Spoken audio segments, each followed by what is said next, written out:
Okay, I had this request by a guy named Justin. Justin, I'm going to do this, and I want to say that those of you watching this video, I want you to stick through this whole video and listen to my reasons, and then you can give yours at the end. Maybe I missed one. Let me say first of all that I cover pro wrestling for my website, YouTube channel, and my podcast. I don't voluntarily go out of my way to watch wrestling because to me it's not as good as it once was. It's lost its cool factor. But I was drawn into covering wrestling because of The Rock's return, okay? The coverage of The Rock by these wrestling websites and the things that I noticed the WWE was doing with him pissed me off. Now, I had been casually following TNA because I would turn on TNA and I'm like, this is better. That's how I felt. And this is my opinion as a male viewer. You can't tell me my opinion on a subjective matter of pro wrestling is right or wrong. This is my opinion. Okay? Now, I did wrestle for 2 years, from 98 to 2000. A lot of you guys know. I mean, most of you have seen the pictures. I used to have a YouTube video up on my old channel with some of the stuff talking about how I used to be on the ring crew when they came through the Midwest. Before I got into wrestling myself, I got to hang out with Stone Cold. I can name drop for days. Became friends with Owen Hart and really became inundated in the business. Then I trained at the Steel Domain. After doing my research, I could have either gone to the Steel Domain. My two options were the Steel Domain or Windy City Pro Wrestling with Sam DeCiro. I went with the Steel Domain, and lo and behold, one of the guys who I used to train with daily, CM Punk, is now the WWE champion.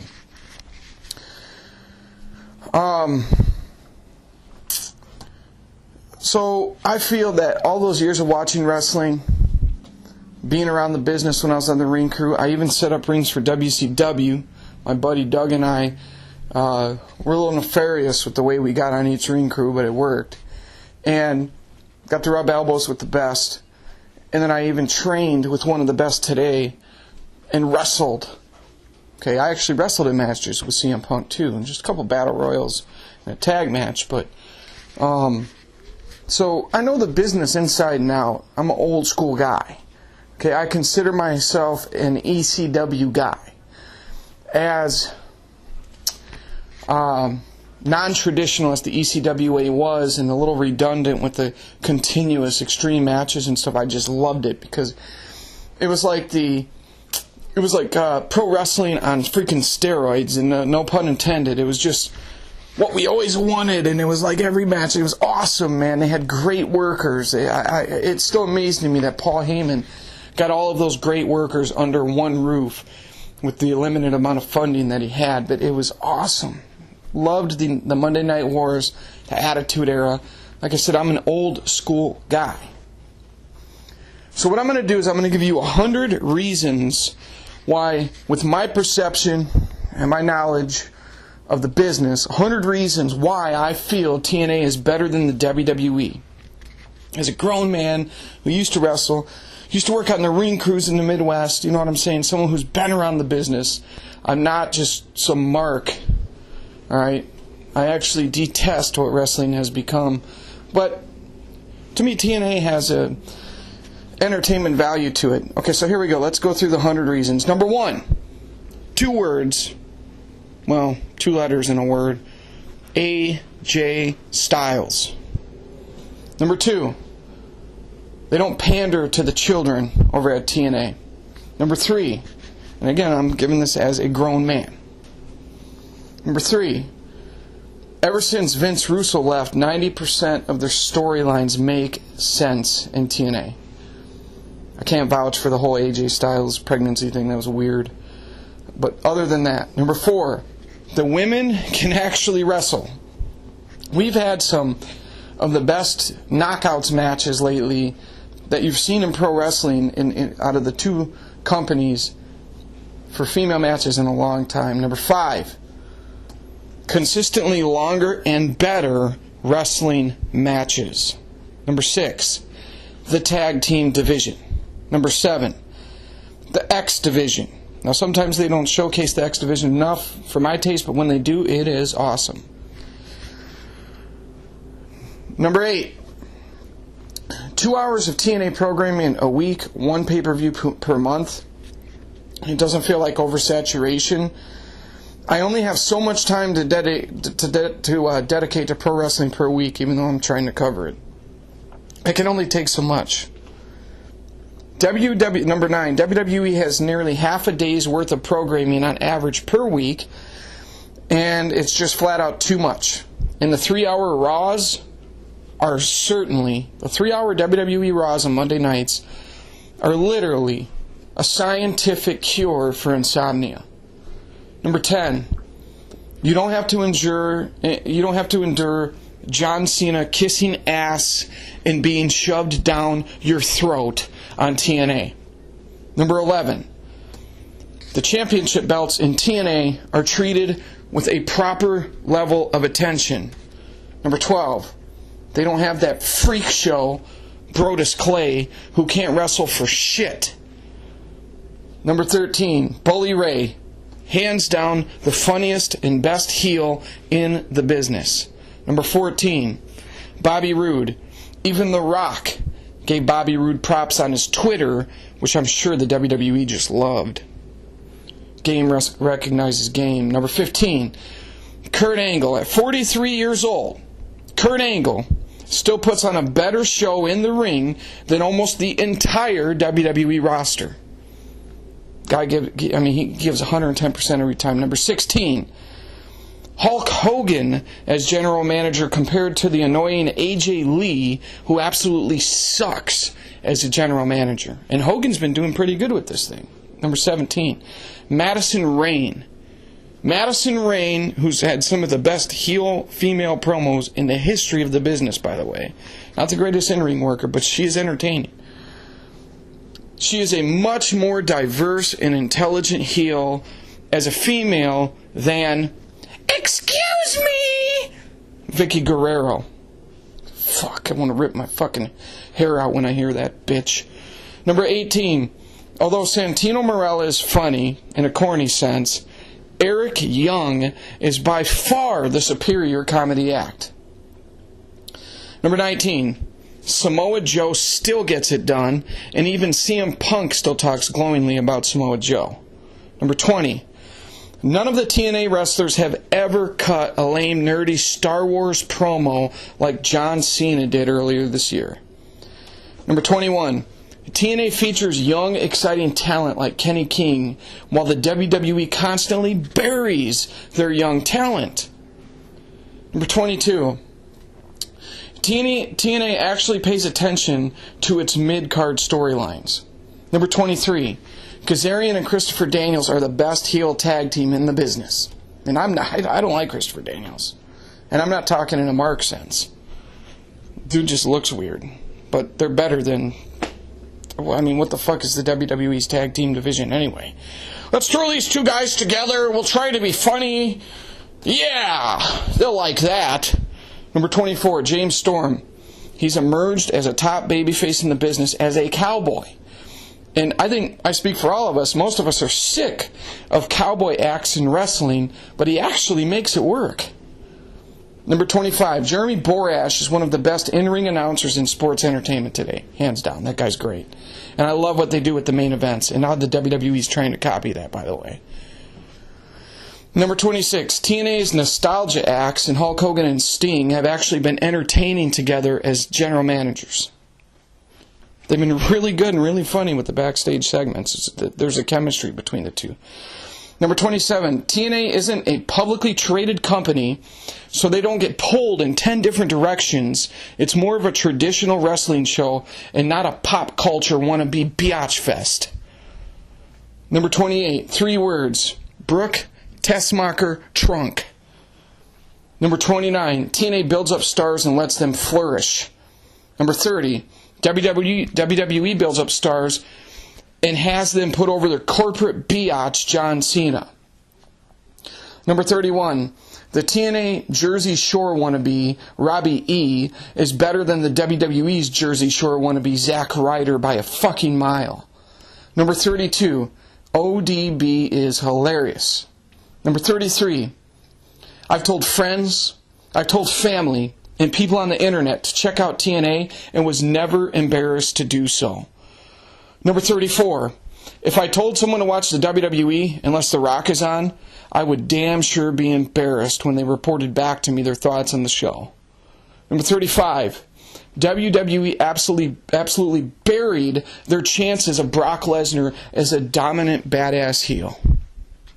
Number 36, WWE buried The Rock for having a career and making so much money outside of pro wrestling. Number 37, WWE has become a fucking infomercial with its merchandise. Number 38, the WWE is nothing without its nostalgia acts. Number 39, the WWE actually brought Sesame Street puppets on their show. Number 40, wrestlers in TNA are allowed to say words like bitch, ass, and they don't have John Cena saying mother fudgin' or making references to fucking pinwheels. Number 41, the WWE plans to incorporate Scooby-Doo to their shows around WrestleMania next year. Number 42, WWE has set the pro wrestling world backwards 30 years. Literally. The WWE has reverted back to the late 1980s, early 1990s formula of Hulk Hogan. Number 43, instead of Hulk Hogan's train, pray, take your vitamins, it's now John Cena's hustle, loyalty, respect, same shit, less talented biatch. But really, when John Cena throws up them three fingers, you know what they represent to me? Phony, corporate biatch, can't wrestle. That's what it represents to me. At least when they were doing that with Hulk Hogan, that's the way society was at the time. Society was very conservative. Now, after seeing ECW, Monday Night Wars, Attitude Era, you're going to try to go back to that? Fail. Number 44. WWE went from a roster of men to a roster of soap opera looking biatches. Number 45. WWE has taken the ability for its talent to be creative away from its stars. And I've heard a lot of ex-wrestlers talk about this. We got to see guys like Jake the Snake. We got to see Macho Man Randy Savage, Flair, Hogan, The Rock, Austin. These guys who, when you watched them, you're like, that dude's a fucking badass man. You know what I'm saying? And then you look at guys like Cody Rhodes, Ziggler. I mean, these guys, they just look like sissies. Number 46. WWE waters down the moves of its talent. They virtually strip guys of moves they used prior to the WWE. What kind of shit is that?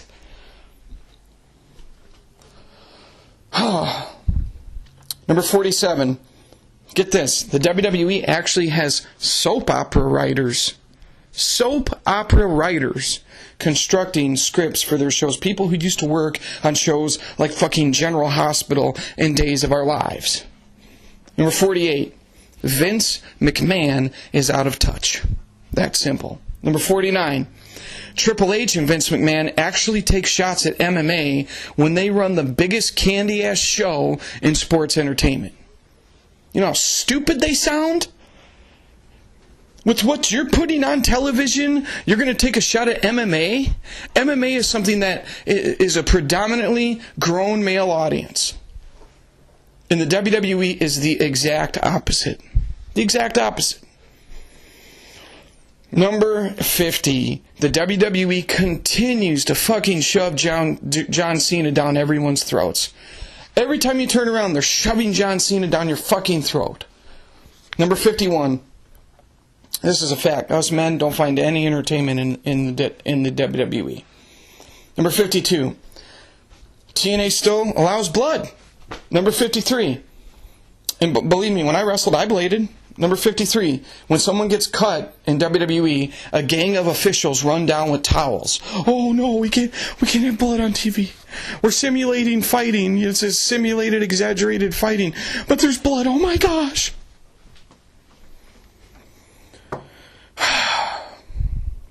Number 54. WWE tries to edit out real reactions from fans on pre-taped shows to manipulate its audience. And we know this from Goldberg chants they've tried to edit out, Cena sucks chants they try to edit out. I am sick and fucking tired of that. Goldberg chants when Ryback is wrestling. Number 55. TNA doesn't have top flight baby faces who get pushed, but they still get booed by the crowd. That's big. That tells you what they're doing is working. What you're doing with John Cena, hello, he gets booed out of every fucking arena he goes to. Not working, because we know he's a phony.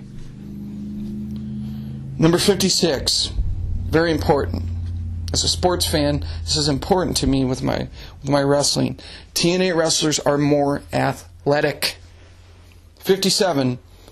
TNA wrestlers really pick up their performances on pay-per-views, and I never regret spending the money on a TNA pay-per-view. Now, full disclosure, I'm going to spend it anyways because I cover it. I cover it for what I do. YouTube, the podcast, the website. So, I was going to buy it anyway, but I don't regret it when I get TNA. But 58, with a few exceptions, namely The Rock's match at WrestleMania, I always regret the money I spend on WWE pay-per-views. And I start to ask myself, what the fuck am I doing with my life spending that kind of money on that shit? Number 59. And this is not hyperbole, this is not an exaggeration, I'm not embellishing, this is the 100% truth. I literally fight falling asleep during WWE programming almost every time I watch it. I work hard, man. I work hard during the day, and I work hard on my hobby at night. WWE can't keep me awake. Number 60. Everyone must bow down and put over that biatch John Cena in the WWE. He never puts anyone over clean. Oh, he had to put The Rock over clean after they completely fucked The Rock with their storyline and made him look like a punk for coming back. If I'm The Rock, I regret coming back after everything that they did to him. And he still rose above it all and came out on top. Because he is a talent. Number 61, we went from Austin 316 to The Rock to Lesnar and Batista and those guys. Now we get that corporate biatch John Cena shoved down our throats? I'm going to keep it real. I'm sick of that bitch. Number 62, John Cena refuses to turn heel because he's a politic-playing corporate biatch. You know why? He's an ego-fucking maniac, that's why. He won't turn heel. He loves the admiration. Do your fucking job and turn heel. If you're asked to turn heel, you turn heel, and you try to be the best damn heel you can be. No, this guy comes up with excuses not to. Oh, even though all these other heels still do charities and still do Make-A-Wish, if I turn heel, I won't be able to magically. Oh, yeah, as if they're going to tell you, no, you can't come speak to these children and Make-A-Wish because, you know what, you turned heel in a scripted pro wrestling show, you fucking idiot. Number 63, I hate the WWE buddy system. It's been like this for years. And if you don't think it's still in place, see John Cena and see Triple H along with Sheamus, who just so happens to be Triple H's fucking workout partner. Number 64, 6 words. John Cena, 5 moves of doom. Number 65, Randy Orton tests positive for roids, but Cena and Ryback don't? Number 66, even though Dolph Ziggler is a great in-ring worker, he wouldn't be the best in-ring worker in TNA, probably not even top 5 considering the X Division. But he is so far head and shoulders above the rest of the guys in WWE. I mean, you got some good in-ring workers like Cody Rhodes and Randy Orton's probably their best top-flight in-ring worker. This guy couldn't wax Austin Aries' shoes. 67. Yes, I'll admit it, I'm still an RVD mark. Rob Van Dam. Even though he's past it, and he's had some matches where he's going through the motions, he still puts on great matches considering his physical limitations at his age. He's had some great matches in TNA. He really has, considering his age. I think people forget how old he is. Number 68, comparing TNA to the WWE is like comparing Jean-Claude Van Damme to Kung Fu Panda.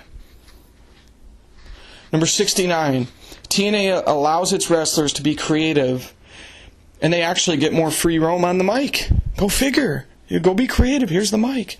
This is basically the underlining storyline we're going with. Now go make it work. Number 70, John Cena isn't a better wrestler than anyone on the TNA roster in the ring. And I've always said this. Take John Cena away from the WWE. Okay, take him away from the fucking WWE. Strip that whole stupid Superman gimmick, the fucking Super Cena gimmick. I want you to take him and set him down in Tokyo and see if he can work a crowd without being pushed like the bitch that he is. This guy is not a great worker, period. The only reason that he's considered to be is because the WWE has consistently shoved him down people's fucking throats. And the John Cena marks don't know any better because they don't know anything about wrestling anyway. Just marks. Number 71, the Jeff Hardy redemption storyline has been magnificent. It's awesome. At least on the surface, it looks like Jeff Hardy's turned things around, and he always goes out there and puts on a good show. And actually, he's going to be in the main event at Bound for Glory, which is going to be a great pay-per-view. Number 72, I enjoy TNA Gut Check. As a guy who used to wrestle, as a guy who saw other people that I knew getting tryouts, okay, as a guy who understands what goes into that, to have live tryouts on TV, unedited. You know, I like the WWE's, what the hell is that shit called? Tough Enough or whatever. That was a good show. Stone Cold Steve Austin really made that show. But to have them just throw this out there on live TV, and by the way, I also like Open Fight Night. Love the concept.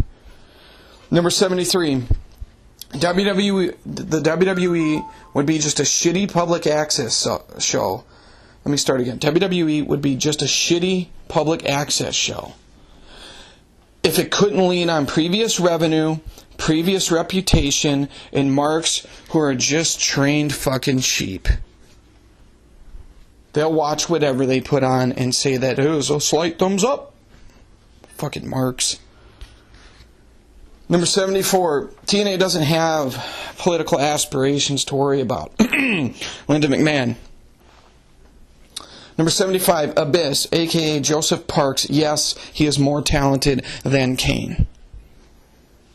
Doesn't have the lineage. He's more talented. Number 76, Gunner could probably fuck anyone up on the WWE's roster in a real fight.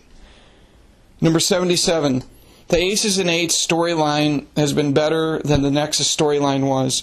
Wait a minute, what was the Nexus storyline? Oh yeah, the Nexus was really just there to put Cena over in the long run. Number 78, the TNA product stays fresh, the WWE product stays stale. Number 79, TNA shoves nobody down your throats, it's fluent in nature.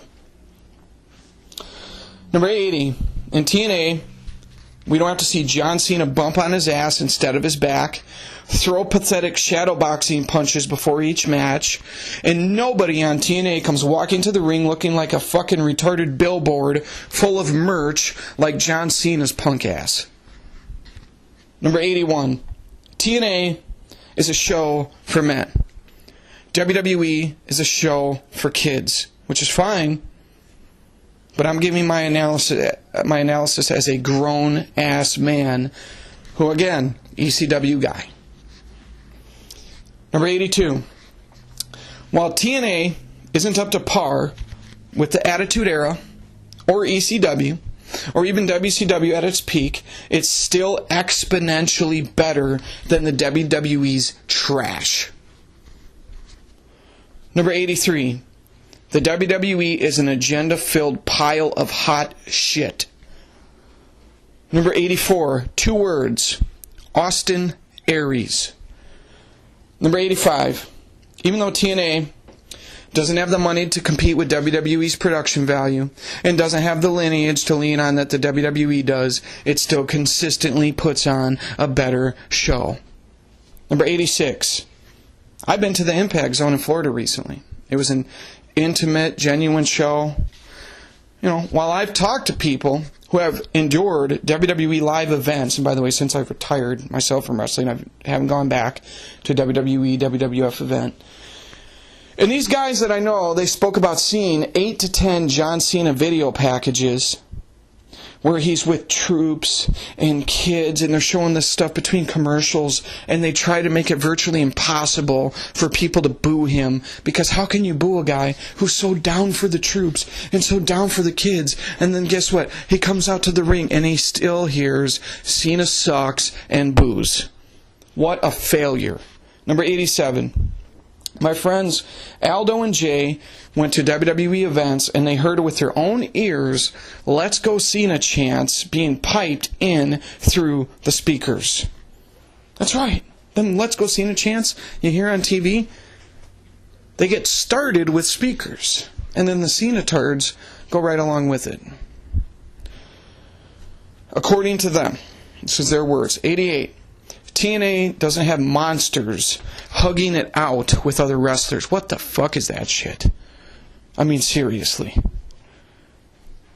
I can understand the intrinsic entertainment value that some people find in it. I just find it to be uncomfortable to watch. Number 89. TNA's roster is exponentially better than the WWE's weak bullshit roster. Number 90. 2 words. John Cena. Number 91. When the WWE builds up wrestlers and storylines, they do it with the mind that, oh yeah, we'll build them up. We'll build them up. Oh, look at this. Look at Mark Henry. Oh, Big Show. Oh, this guy, that guy. Oh, CM Punk. Let's have him put over Cena. They don't ever really build up top flight stars, number one talent stars, ever. When's the last time they actually built up a number one star? Well, they did it with CM Punk, right? Oh, yeah. Yeah, right. Number 92, TNA doesn't exploit troops, kids, and the needy to put over corporate biatches like John Cena. Number 93, TNA doesn't have Triple H pushing his selfish agenda of putting himself in the limelight time and time again. Number 94, you can actually watch a full TNA show without changing the channel. I can't wait for commercials on the WWE so I can see something of entertainment value on another channel. And the beauty of it is, Monday night football's back. So I got it going. I got wrestling on one TV, I got football on the other. So when Brodus Clay comes out, I am paying full attention to the football game. When John Cena comes out, I hold my middle finger in the air and I'm looking at the football game. Number 95, WWE marks are fucking zombies. Number 96, TNA marks are pure wrestling junkies. Number 97, TNA's mic work is better. Number 98, the WWE is one big fat suckfest that everyone who watches it and swears by the product, you should be fucking embarrassed. Number 99, the way the WWE has treated CM Punk as its champion, continually putting John Cena in the main event instead of letting CM Punk run with the ball, and then CM Punk gets over, and he's starting to take over the spot as the number one babyface. They turn him heel. Fuck that. The guy deserved that spot, and they're turning him heel because they were afraid he was starting to overshadow that bitch John Cena. Number 100. I love the way that TNA has let Austin Aries and Bobby Roode run with the ball in the main event as champions. Oh, they could have put that belt on Kurt Angle, Sting. Hulk Hogan could wrestle street fight matches where he doesn't take bumps because of his back. They could have done that shit. They could have immediately just thrown it on Jeff Hardy. I mean, they have built up two guys in Bobby Roode and Austin Aries who are major players in the wrestling business. The WWE, it's just the same cycle. It keeps cycling around. Boom. Oh, there's John Cena again on top. Oh, there goes John Cena again. Oh, John Cena, John Cena, John Cena, John Cena. Fuck the WWE. Fantastic. Bruce Blitz, well done. Oh, Bruce Blitz creation. Thanks, Bruce Blitz. Bruce Blitz, you fucking savage.